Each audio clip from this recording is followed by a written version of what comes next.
Hello everybody and welcome back to Bridget's Cottage. Well, Bridget's been very busy. She's been getting her Christmas decorations ready and she's done some to the front of the cottage. She's hung a wreath on the door, a Christmas wreath on the door, and she's been decorating inside the cottage as well. Let's open the door and have a look.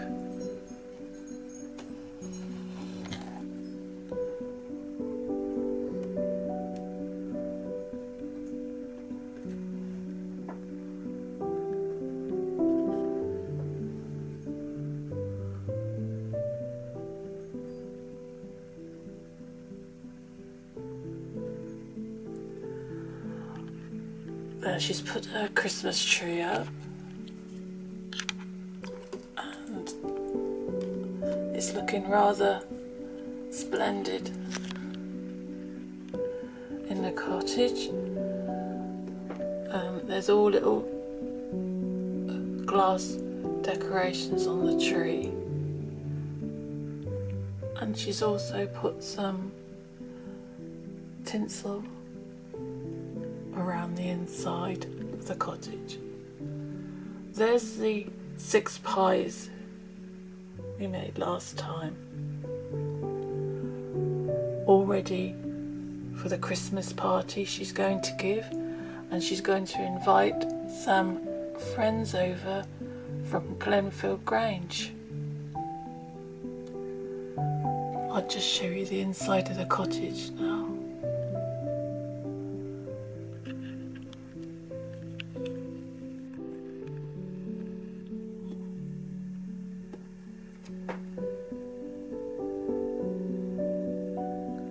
Sorry about the wobbles. I'm holding it in my hand and it's a little bit tricky because it's such a small space. Now Bridget's will have a lot of people to feed, and as you can see, her table is empty. She's got an empty table and she's thinking about getting a really big turkey to feed everyone who comes over from Glenfield Grange. But her range is only little and it can't fit in a big turkey. So I think we'll have to make one. And I'll show you an easy way of making the turkey in a moment. And we shall be filling up her Christmas table. I think she's rather pleased about that. It'll save her a lot of work. So I'll just show you a little bit of the cottage inside, and then we'll go on to the next part, which is doing an easy make Christmas turkey. I'll see you in a bit.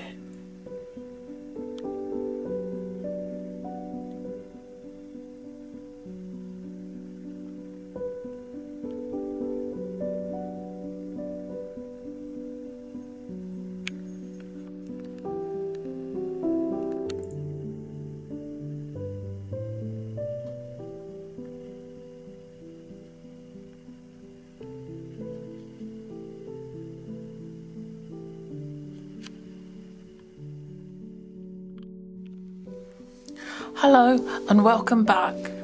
Now let's start to make our turkey for Bridget's Christmas. All you'll need is some foil, ordinary baking foil to start off with, and a coffee stirrer cut into short lengths. The short lengths would be like a little bone sticking out of the roast turkey. What we do to start off with is we scrunch up the foil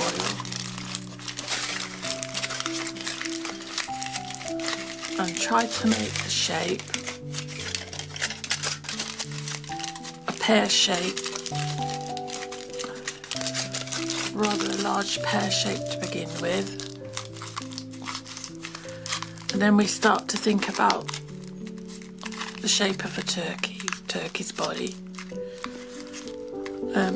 You'll want it flat, so it sits flat on the plate. So just rub the foil until it flattens down. I leave a dome on the top, and then I pinch it in the front of the turkey and pinch it in at the back, and then decide which is your front and the back, and leave the front slightly bigger and rounder than the back. That can be sort of a little bit more narrow. So that's the start of it. And when you've finished squidging it and shaping it, just using the foil, you should get a shape that looks something like that.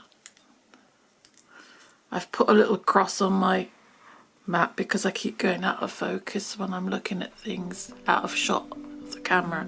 So I've put that there, and hopefully it'll keep me on track. It's flat on the bottom, and it's kind of like a pear shaped.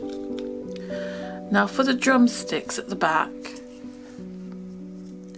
exactly the same. You just shape the foil to a drumstick, and you push one of the coffee stirrers, cut in half, just a short length, in the long end bit of the leg, and just shape it afterwards to a bone shape. One side of the drumstick needs to be flat, so it will go flat against your turkey like that. So you do 2 of those,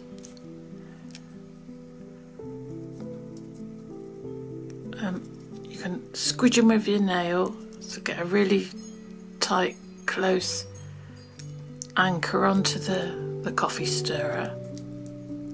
You can add a little bit of glue if you want, but I usually wait until the next stage before I put glue on. So we've got our 2 drumsticks.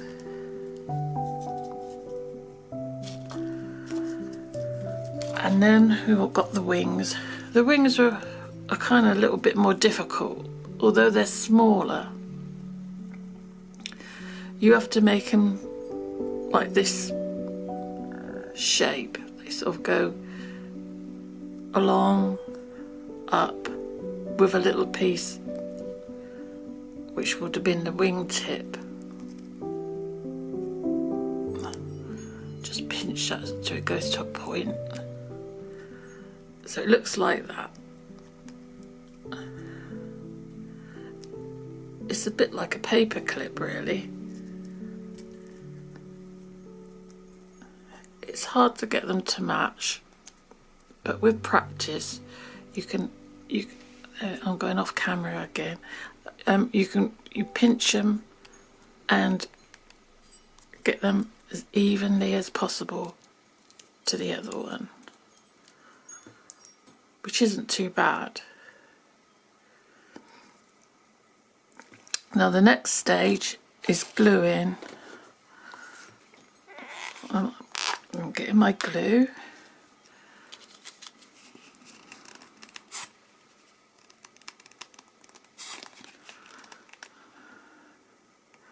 Put lots of glue where the drumstick's going to go. With tacky glue you can always position it. You've got a bit of time to get the turkey how you want it to look.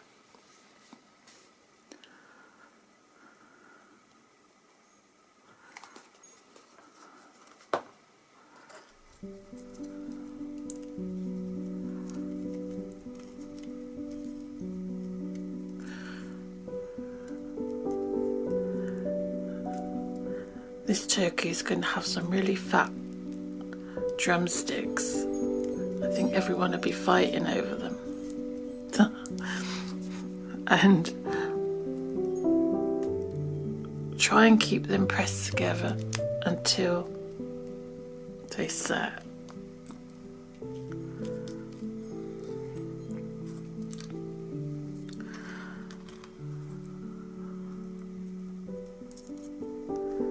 Then we've got the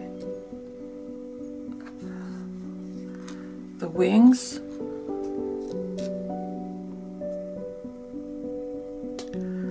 Lots of glue, because we'll be hiding that later.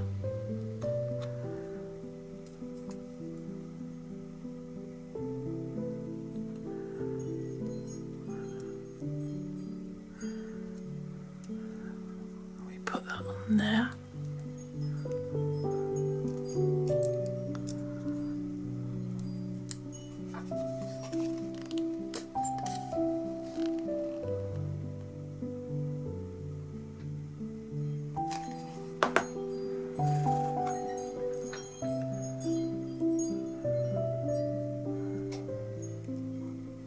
On there.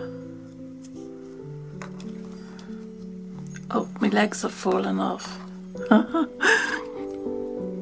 We'll set that aside because all the moving about is making the joints fall off. Anyway, hold them for a while until they set,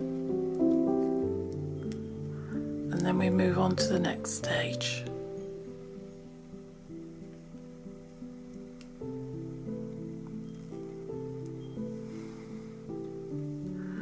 It's beginning to look like a turkey already.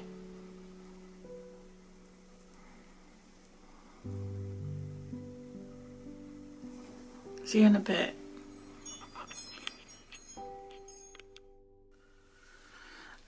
Now the next stage is I've mixed some PVA with water just to thin it down a bit, and it helps to cover your turkey. When your turkey is dry, the foil's dry, you start to add little bits of tissue or kitchen roll.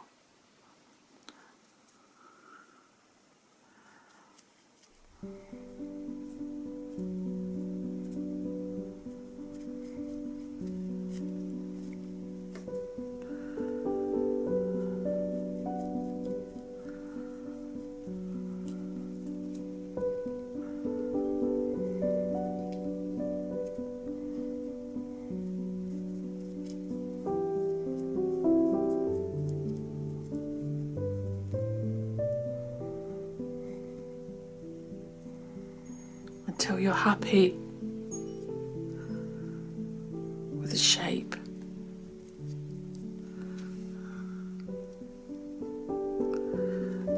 There are the little coffee stirrers that have just been, a little cut has been made in to make it a bit more like a bone.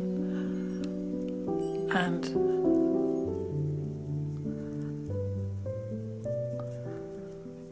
it's my turkey. And if you use this kitchen rolls, some of the kitchen rolls have got like little dimples in the pattern. I don't know I can't think of the make of it, but it comes in quite handy if you use that. You've got 2-ply, usually it's 2-ply, so you pull them apart. But they've got little dimples in the pattern, and once you've glued it on, it actually looks like chicken, turkey skin. I don't know if it picks it up, but that look like little spots on there, and it's very realistic looking. So keep doing your turkey shape until you're happy that it's all covered and you can't see any foil poking through. can see a little bit of foil there on the elbow. I just picked the foil up with the damp brush and lay the paper down, stick the paper down with the glue.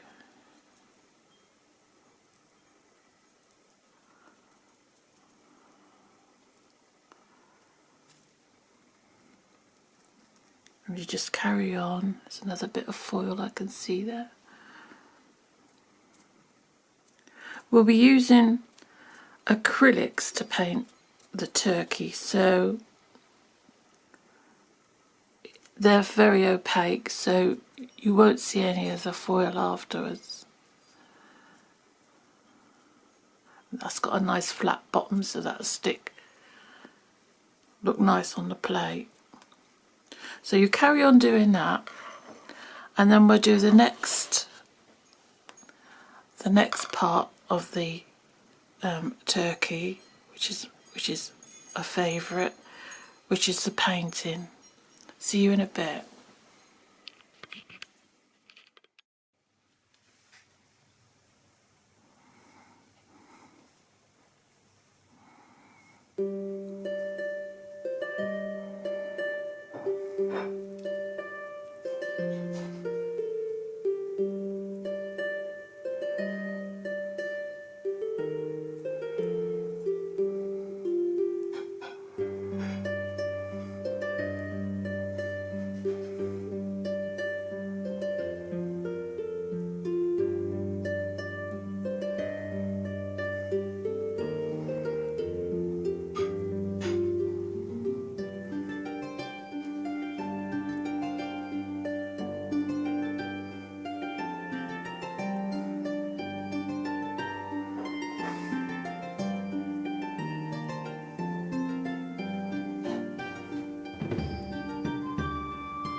Here's our chicken and our turkey, and it's all finished.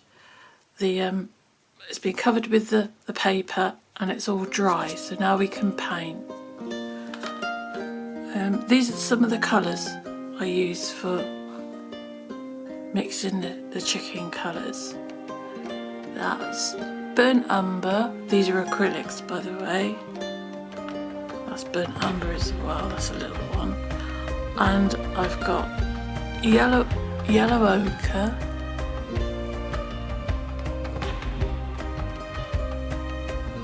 raw sienna,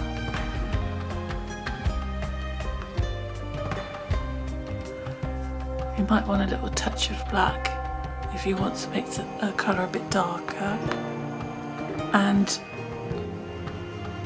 burnt sienna, which makes a nice roasty colour on the top. So we'll start painting our turkey.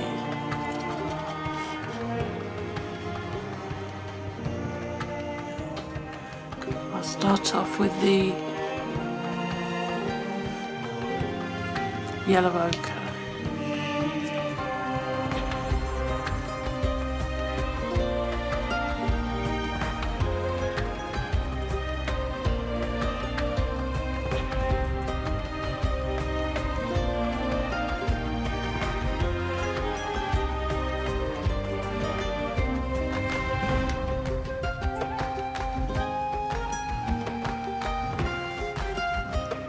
Dib and dab some of the other colours in as you go to give it a cooked effect where the turkey is browned off a bit.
Check all the little nooks and crannies so that you don't miss any.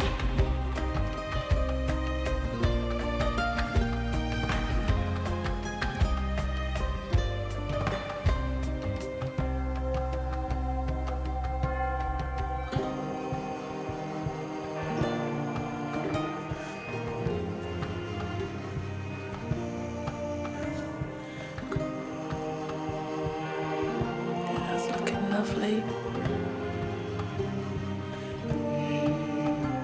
Just give it a little more of a cooking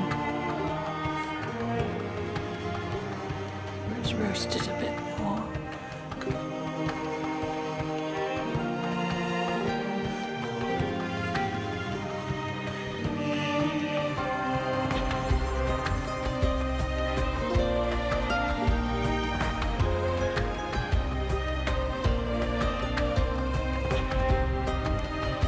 You might have to go over with it with another coat because your fingers sometimes pick up the paint.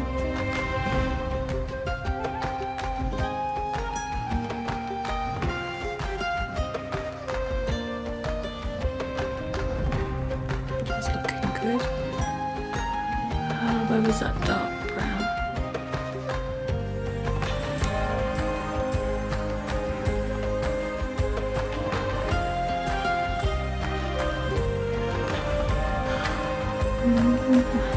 Just a little tiny bit. Don't go too mad with the dark brown. I think the burnt sienna makes a nice golden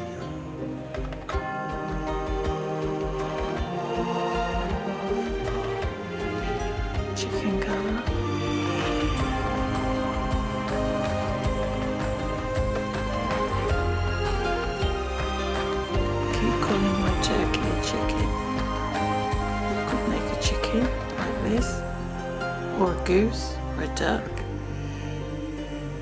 Just give it different condiments to go with it.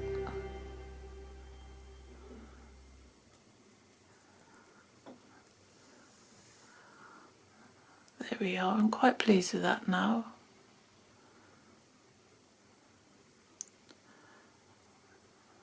Now when this is fully dry, I would leave it overnight, I think. A good few hours, but leave it overnight. And then when it's fully dry, I will put on some glossy accents. I will cover it, brush it on, cover it, and it looks like it's come out of the oven with a really lovely bronze glowy look to it. But leave the glossy accents to dry overnight. Well, I hope you have a go at making these turkeys for your doll's house table, and after this I shall put up some pictures of the finished turkey with glossy accents on, and Bridget's Christmas table starting to get full, and of the decorations, the celebrations to come. I should be having a lovely party, and I just hope this turkey will be big enough for her. Anyway, I'll catch you later, and there's a little slideshow after this one, and I'll show you what the turkey looks like when it's finished. So see you in a bit.